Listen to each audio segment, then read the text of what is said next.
As a kid, two of my favorite things were video games and Japanese monster movies. Godzilla, Mothra, Rodan, Ghidorah, Mechagodzilla.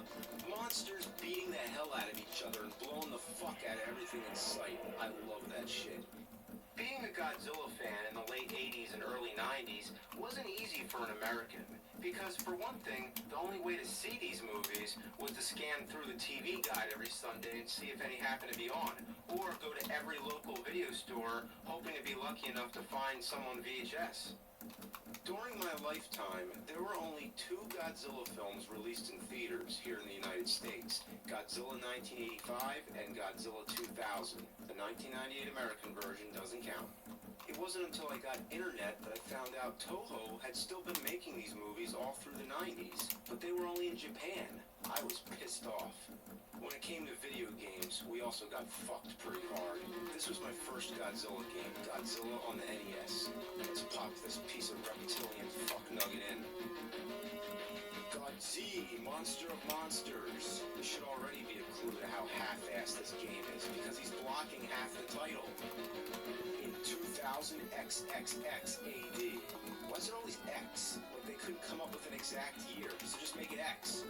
The Earth receives a declaration. Oh, fuck this. Let's start the game.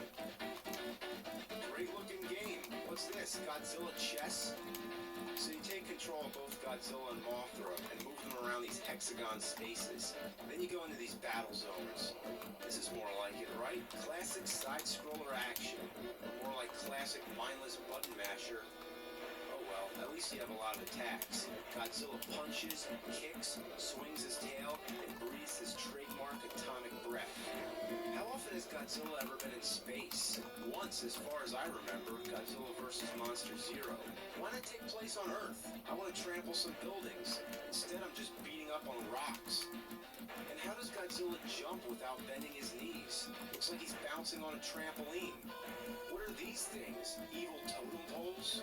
What's this, too? What's that? What's everything? Did they just send Godzilla to some shithole planet that happens to be the garbage can of the cosmos where everything that never existed got thrown away? After you get through one of the battle zones, the CPU moves one of its own monsters. Then it's your turn again. You can move Godzilla or Mothra if you want. Yeah, let's check out Mothra. Well, the good thing is that she can fly, obviously, which means you can bypass obstacles. When you're playing as Godzilla, every 2 seconds there's a pile of rocks in your way. The Mothra just flies over that shit. Well, except when you get hit. Anything that touches her, she gets forced to the ground.